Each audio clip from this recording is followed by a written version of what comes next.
everyone, welcome to my second one-shot video. I haven't run this game yet for a group, so it's still mostly a concept, but it's a fun one, and it has a couple different ways it can go depending on what your party does. So basically, I'm going to have two different civilizations here on this map. They're going to be like on the map pretty close together, but you can say they're farther away for narrative reasons. So over in this rocky area that I'm putting, there's going to be a little tribe of goblins, probably about 20 or 30 of them. And then on the left side, there's going to be a group of, like a little town of humans and other common ancestries, just a small village.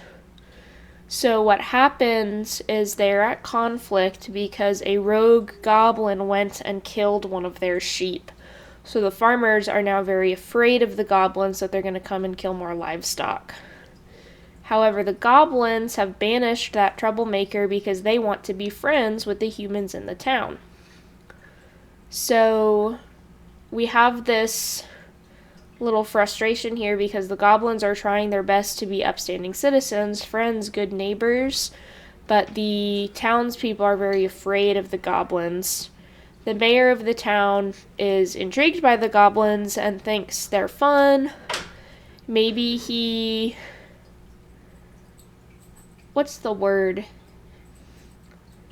Maybe he idealizes them to some extent, like he's thinking of a cute puppy. But, he's still interested and wants to be friends with them, but his townspeople want them gone. So as a town servant, that's what he has decided he has to do. So he's going to hire the adventurers to get rid of the goblins. Ideally, he says, I just want you to drive them out. I don't want to hurt the little guys. But if the party goes and talks to the goblins, which the mayor may hint that is an option, they will find out that the goblins want to be neighbors and have gone to try to make amends, but anytime they try to go over to the town, they're ambushed and attacked because the townspeople are afraid of them. So there's that conflict. That's what's happening. It's a lot of miscommunication and one past grievance that the goblins have done their best to resolve. So that's the situation for the one-shot. You can build on it, expand it more. When I run this, I'm going to flesh out the characters a lot more, make some specific farmer characters, but you can do it however you like. But goblins are really interesting. Last night I was reading the player core entry on them as well as the monster core entry, because they're so much fun. I also read the 5e monster core. I tried to look in the player's handbook, but apparently they're not a playable race in 5e, at least not in the regular player's handbook. But in monster core it says they're lazy, power hungry, abuse of power, ugly little things. Inherently evil is what I got from it. Whereas in Pathfinder, they have a lot of really charming traits, and they can be evil. Some of them just want to set fire to things and watch it because it's funny, but others do their best to change their reputation and try to be upstanding citizens, which is what this tribe of goblins is trying to do.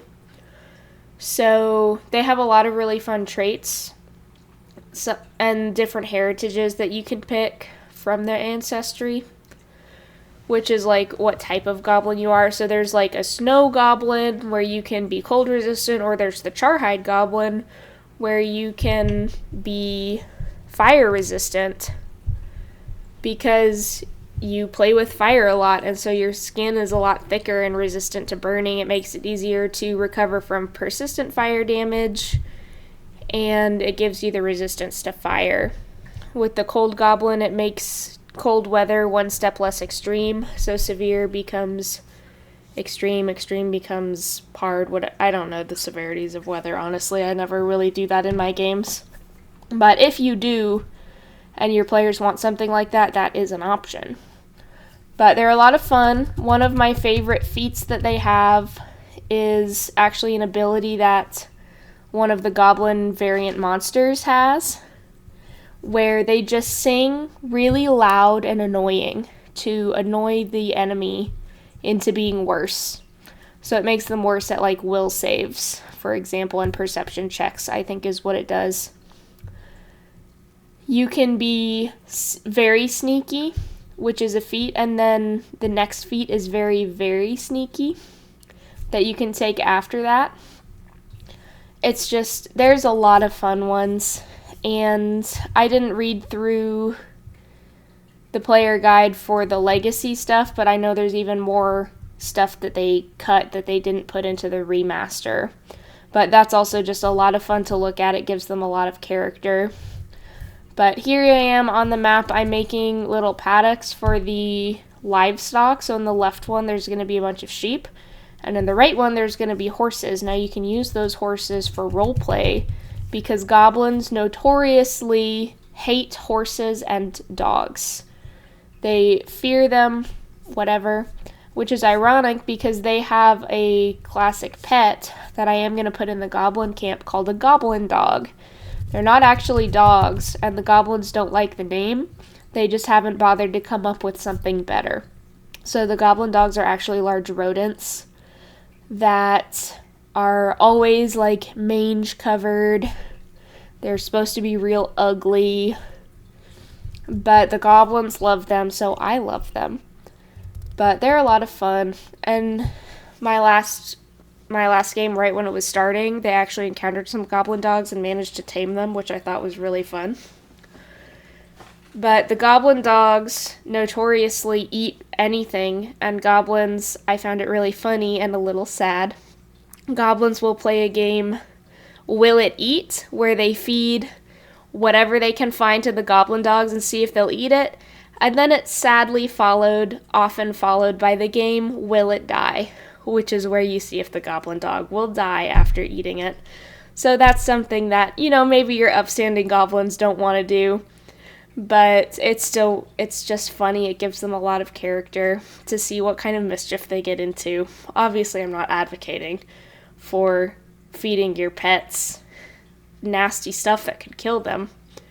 But I don't know, it's just really funny. The way they wrote that was in Monster Core. It was just so comedic. But I really love goblins as a concept. I always have. Seeing them in Pathfinder be such fun-filled characters is just really nice. And their entries are so funny. Their feats are hilarious. I'll probably do another video focusing on goblins specifically to showcase some of their feats and abilities. But yeah, that's basically all I have to say. I'm just finishing up the map here. This is the pen for the goblin dogs. Now obviously there's not a goblin dog icon, so I just used pigs because they're about the same color. But so I made those little roof tools. Goblins will make just about anything out of just whatever junk they can find. So I used the real raggedy looking roof, moss covered roof for the goblins' hutches. But maybe the goblins try to make peace with the townsfolk by giving them gifts of handcrafted items of their treasure, but really it's just stuff that the townsfolk have thrown away.